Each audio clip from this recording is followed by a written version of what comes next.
Selamat pagi, siang, sore, ataupun malam untuk para penonton. Perkenalkan, kami dari kelompok 2 ketiga Oblivio akan mempresentasikan mengenai hasil pengerjaan tugas besar SISPOR kami, yaitu Sistem Manajemen Proyek Terintegrasi Berbasis Odoo. Jadi, perusahaan yang kami ambil di sini adalah Play Simulator, yaitu menurut namanya merupakan perusahaan yang bergerak pada bidang simulasi. Jadi mereka ini membuat semacam aplikasi simulator untuk mendorong industri dari klien mereka. Seperti mereka membuat simulator pelatihan penerbangan, simulator operasi alat berat, simulator penggunaan alat medis, dan lain-lain. Kemudian visi utama dari perusahaan ini adalah menjadikan aplikasi simulator menjadi perusahaan terdepan dan terpercaya dalam bidang simulator di Indonesia. Sedangkan untuk misi dan sasarannya ada di slide. Kemudian lanjut ke proses bisnis utama mereka. Jadi di setiap cycle pembuatan simulator itu terdapat 6 proses bisnis utama. Yang pertama adalah akuisisi dan penilaian proyek. Jadi ini semacam requirement gathering dari mereka dengan klien. Jadi mereka semacam melakukan observasi atau wawancara dengan klien untuk mengumpulkan kebutuhan terkait aplikasi yang akan dibuat. Kemudian juga ada penandatanganan kontrak dan juga pembuatan proposal dan KAK. Setelah itu lanjut ke perancangan dan perencanaan. Jadi di sini mereka diskusi internal antara tim teknikal dan juga tim struktural untuk menetapkan spesifikasi dan juga milestone terkait aplikasi yang akan dibuat untuk klien. Yang tadi sudah di requirement gathering pada proses pertama. Kemudian lanjut ke pengembangan, ini standar aja seperti pengembangan pada umumnya yaitu ngoding. Kemudian lanjut ke quality assurance yaitu semacam perbaikan bug, pengetesan dan juga dokumentasi. Kemudian yang terakhir yang mendekati terakhir yaitu implementasi. Jadi di sini tuh proses integrasi utama antara aplikasi yang sudah dibuat oleh aplikasi simulator dengan lingkungan dari klien mereka. Dan juga serah terima proyek dan juga penandatanganan serah terima dan juga proses-proses seperti itu. Kemudian terakhir adalah pasca implementasi. Jadi di sini adalah proses after kontraknya yang berisi pengembangan lanjutan, kemudian ada maintenance sistem oleh tim teknikal dan juga semacam maintenance lah, kurang lebih maintenance yang bertujuan untuk menjaga performa dari aplikasi yang sudah dibuat oleh aplikasi simulator ini agar tetap up to date dengan lingkungan klien mereka. Perkenalkan, saya Farhan Raditya Aji dengan NIM 135222142. Di sini saya akan menjelaskan terkait dari analisis masalah, peluang, dan gap pada perusahaan AVS Simulator. Untuk yang pertama, di sini kami telah mengidentifikasi masalah dan peluang dari perusahaan ini. Untuk yang masalah, kita temukan ada 4 masalah utama, yaitu yang pertama, terdapat perubahan kebutuhan secara mendadak. Dan lalu yang kedua ada belum adanya kebijakan keamanan data. Untuk yang ketiga, sering terjadinya keterlambatan milestone. Dan yang keempat, teknologi version control yang digunakan sudah cukup lama atau ketinggalan zaman. Untuk yang peluang, di sini kami menemukan peluang utamanya yaitu ada 3. Yang pertama, ekspansi ke berbagai segmen pasar. Untuk yang kedua, diversifikasi sumber pendapatan. Lalu yang ketiga, ada model bisnis yang berbasis langganan atau subscription. Oke, setelah menganalisis dari masalah dan peluang sebelumnya, di sini kami mendapatkan bahwa kondisi dari target perusahaan sekarang yaitu untuk yang pertama, ada pengembangan sistem manajemen perubahan kebutuhan. Lalu yang kedua ada modernisasi infrastruktur teknologi. Yang ketiga implementasi kebijakan keamanan data. Dan keempat optimalisasi sistem pembagian tugas dan tanggung jawab. Dan yang terakhir adalah milestone proyek yang tepat waktu dan terkelola secara efektif.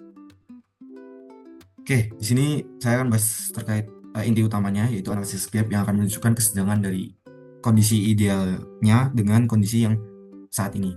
Untuk yang pertama di sini gapnya itu perusahaan sekarang tidak memiliki sistem terstruktur untuk mengelola perubahan kebutuhan mendadak dari klien, sehingga diperlukan perubahan di mana perusahaan mengembangkan dan mengimplementasikan sistem manajemen perubahan kebutuhan yang mencakup protokol komunikasi dan mekanisme penilaian dampak. Untuk yang kedua, perusahaan masih menggunakan teknologi version control yang lama sehingga dapat meningkatkan risiko yang tinggi dan juga menurunkan daya saing, sehingga perubahan yang diperlukan yaitu perusahaan melakukan investasi untuk adopsi teknologi version control modern yang lebih baik digunakan di industri serta mengadakan program kepelatihan dan yang komprehensif untuk staff. Oke, untuk analisis gap yang berikutnya, yang ketiga, yaitu perusahaan masih belum memiliki kebijakan keamanan data. Sehingga perubahan yang diperlukan yaitu perusahaan harus mengembangkan dan mengimplementasi kebijakan keamanan data yang mengikuti standar industri serta melakukan audit keamanan secara berkala. Untuk yang terakhir, gapnya yaitu terdapat ketidakjelasan pembagian tugas dan tanggung jawab antar tim dan individu, sehingga perusahaan perlu mengembangkan matriks tanggung jawab atau RACI yang jelas dan melakukan sosialisasi ke seluruh jajaran organisasi.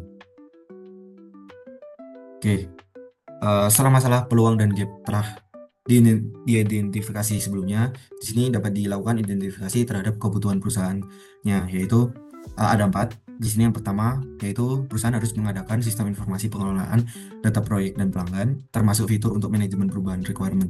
Sistem ini meliputi backup data, standarisasi pengamanan, standarisasi pengiriman data, dan standarisasi penanganan data bocor. Untuk yang kedua, di sini perusahaan perlu mengadakan atau meningkatkan sistem informasi untuk mendukung manajemen proyek yang efektif, termasuk mengelola milestone dan task assignment yang lebih baik, pemantauan progress real time, serta notifikasi keterlambatan. Untuk yang berikutnya, identifikasi kebutuhan. Yang ketiga, ada perusahaan perlu mengadakan atau meningkatkan sistem informasi untuk meminimalkan risiko keterlambatan dari proyek, sehingga sistem ini diharapkan bisa membantu dalam mengidentifikasi dan mengelola potensi penundaan. Untuk yang terakhir di sini, perusahaan AVS ini perlu meningkatkan sistem informasi terkait untuk version control dari kode proyek yang dilakukan, sehingga sistem ini diharapkan dapat meningkatkan fleksibilitas dan efisiensi dalam pengembangan software yang akan dibuat. Baik, nama saya Jimli Nur Arif, NIM 135222123. Saya akan menjelaskan bagian analisis solusi. Nah, di bagian yang pertama, saya akan membahas stakeholder, yakni pemangku kepentingan pada solusi. Ada 9 pemangku kepentingan, yakni direktur produk, direktur project, PMO, direktur teknologi, elektro, staff software, HRD dan general affair, customer, dan vendor. Ada 2 pengguna utama dari Odoo Project, yakni PMO yang mengelola siklus hidup proyek sehari-hari, mulai dari perencanaan hingga pelaporan menggunakan sistem baru. Kemudian staff software itu menggunakan Odoo Project untuk manajemen tugas dan jadwal pengembangan, serta Odoo dokumen untuk mengakses atau menyimpan dokumen teknis lain. Stakeholder berikutnya membahas perubahan operasional perusahaan akibat solusi. Nah, dari stakeholder tadi ada beberapa aspek yang mempengaruhi perubahan dalam proses perusahaan. Yang pertama itu di model bisnis dengan key resources-nya, yakni terdapat sistem baru yang menyatukan seluruh proses keberjalanan proyek. Kemudian proses bisnis meliputi 6 aspek, yakni proses akuisisi dan pengenalan proyek, proses perencanaan dan perancangan, proses pengembangan, proses quality assurance, kemudian proses implementasi, serta proses pasca implementasi. Mungkin sedikit kita highlight di bagian proses implementasi, ini adalah proses menerapkan aspek teknis utama ke dalam produk yang digunakan customer. Jadi aspek teknis utama ini dibuat pada tahap proses pengembangan. Kemudian analisis gap. Berikut kondisi yang harus dicapai perusahaan agar solusi dapat diimplementasikan dengan efektif, yakni ada 4 perspektif. Yang pertama itu people. Targetnya adalah karyawan secara terampil dapat mengoperasikan model Odoo, namun karena ini baru, maka karyawan belum terampil, sehingga kita harus memberikan pelatihan pengoperasian modul ini. Kemudian di proses pengelolaan kebutuhan dan pengelolaan perencanaan proyek di model Odoo itu berjalan dengan baik. Nah, tapi gap-nya adalah saat ini belum menggunakan model Odoo, sehingga kita harus mengubah proses pengelolaan kebutuhan dan perencanaan sehingga menggunakan model Odoo. Kemudian di perspektif ketiga, yakni organization, harus ada staf khusus untuk memelihara model Odoo. Nah, sekarang ini belum ada, oleh karena itu kita harus merekrut staf khusus untuk memelihara model Odoo ini. Nah, perspektif terakhir yakni informasi teknologi. Nah, kita membutuhkan ketersediaan server cloud atau fisik yang memungkinkan model Odoo berjalan. Nah, saat ini belum ada, oleh karena itu kita harus membuat pengadaan server cloud atau fisik yang memungkinkan model Odoo berjalan. Sekian untuk bagian ini. Assalamualaikum warahmatullahi wabarakatuh. Selamat pagi, siang, dan malam kepada dosen dan kakak-kakak asisten. Perkenalkan, nama saya Muhammad Andika Fadilah dengan NIM 1352228. Saya dari kanal 3, grup 2, Oblivio. Di sini saya ingin menjelaskan terkait solusi yang kami berikan kepada AVS Simulator selaku klien yang kami bahas untuk mata kuliah sistem informasi.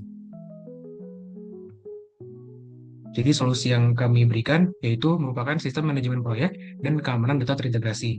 Jadi sistem ini merupakan solusi yang berbasis Odoo yang menggabungkan manajemen proyek dan pengelolaan dokumen dalam satu platform terpusat, yang mana platform ini menggantikan proses manual dan terfragmentasi pada AWS Simulator. Adapun fitur utama dari sistem manajemen proyek dan kawan data integrasi, yang pertama ada sistem dapat mengelola alur suatu proyek. Fitur ini bertujuan untuk memungkinkan pengguna seperti manajer proyek atau tim mengatur dan memantau alur kerja proyek secara lebih terstruktur. Adapun fitur yang kedua yaitu sistem dapat memperbarui status tugas.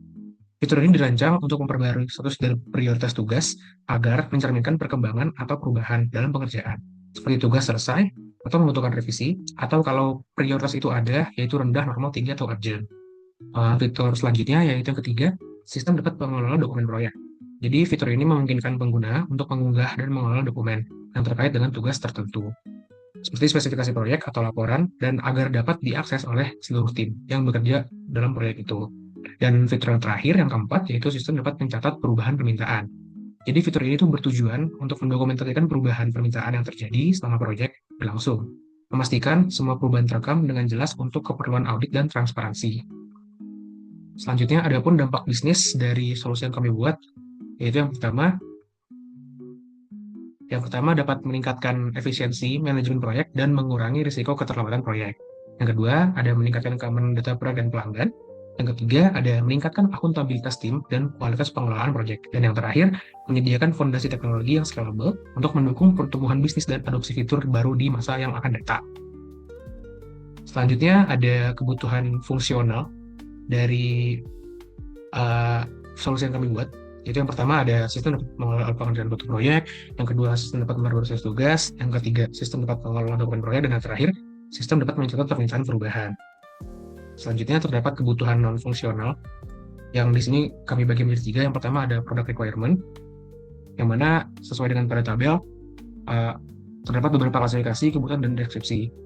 Yang pertama ada usability, terus ada performance, reliability, availability, portability, dan yang terakhir ada maintainability.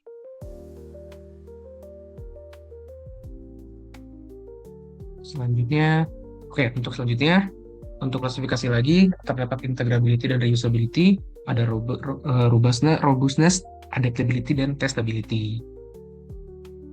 Berikut ada kebutuhan dan deskripsinya.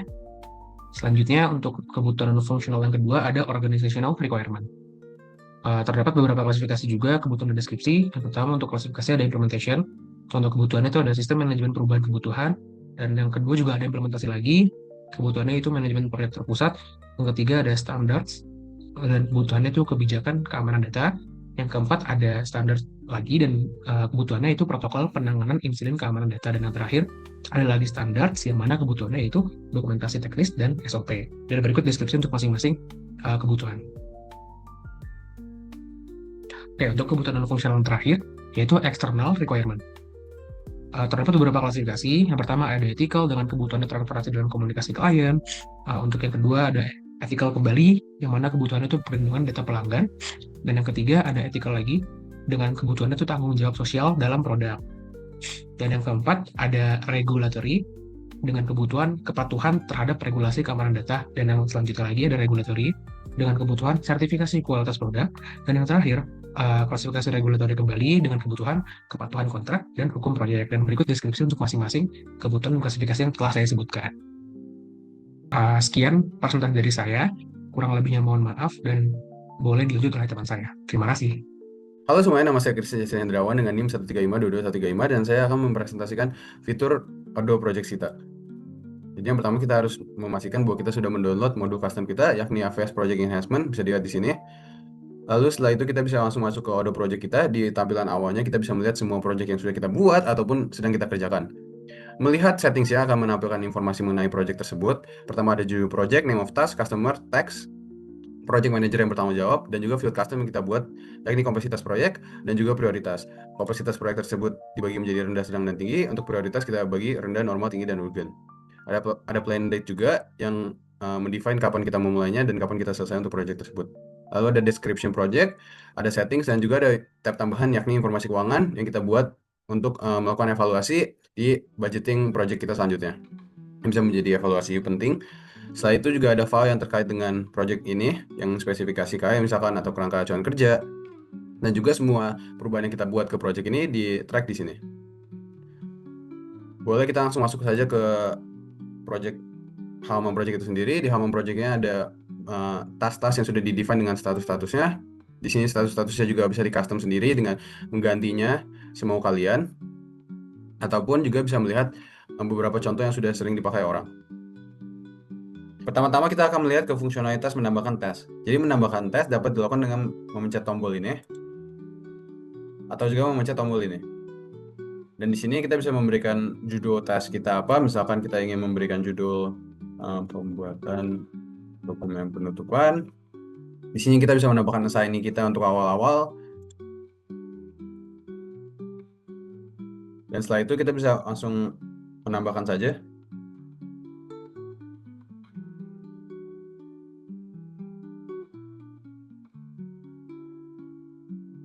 Nah, sudah terbuat tes baru, ini juga bisa langsung di sini, bisa di semua status ini.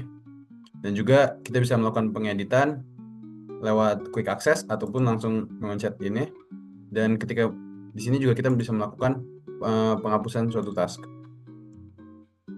Nah, di sini kita bisa melihat beberapa quick access. Seperti yang pertama kita bisa melihat kita bisa melakukan show activities. Di show activities ini kita bisa melakukan schedule activity. Misalkan contohnya kita lihat di sini. Ada menginformasikan dan membuat edge case, dan di sini juga kita bisa langsung saja dan schedule next,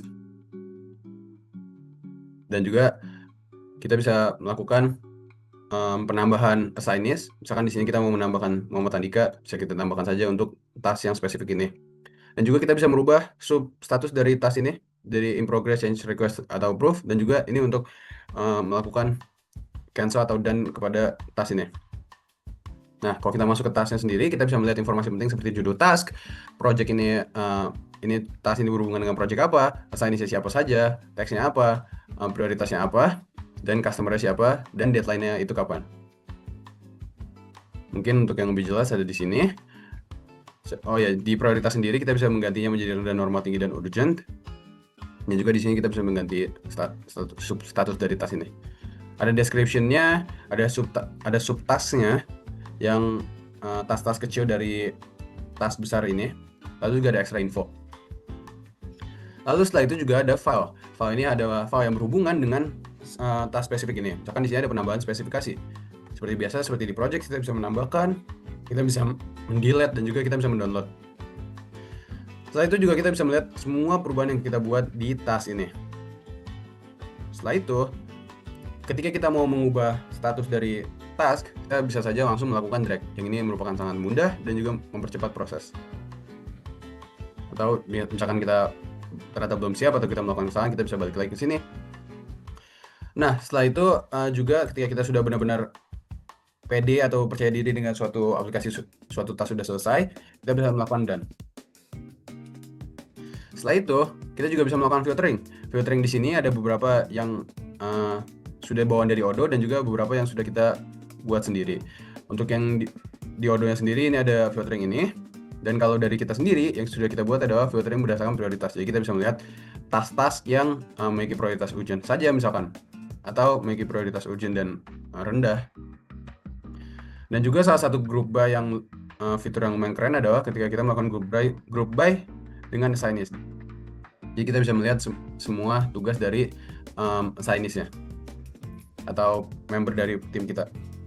Setelah itu kita juga bisa melihat tampilannya dalam bentuk list untuk menampilkan prioritas. Dan juga di sini juga ada kalender yang sudah terintegrasi dengan setiap tasknya dengan deadline-deadline-nya masing-masing. Dan juga ada halaman yang memberitahu kita tentang semua tugas yang dihadapi oleh setiap member dari tim kita. Di sini juga ini mendefine di setiap status kita sekarang tugasnya sudah berapa, dipetakan dengan assignees kita. Dan di sini ada chart dari activity kita. Oke, jadi mungkin itu saja semua fitur dan fungsionalitas dari aplikasi kita, dan aku harap ini bisa menjadi perkembangan lebih lanjut untuk perusahaan aviasi simulator dalam meningkatkan produktivitas dan juga menjawab beberapa permasalahan yang dihadapi oleh perusahaan itu sendiri. Terima kasih sudah menonton, dan sampai jumpa di tugas-tugas selanjutnya.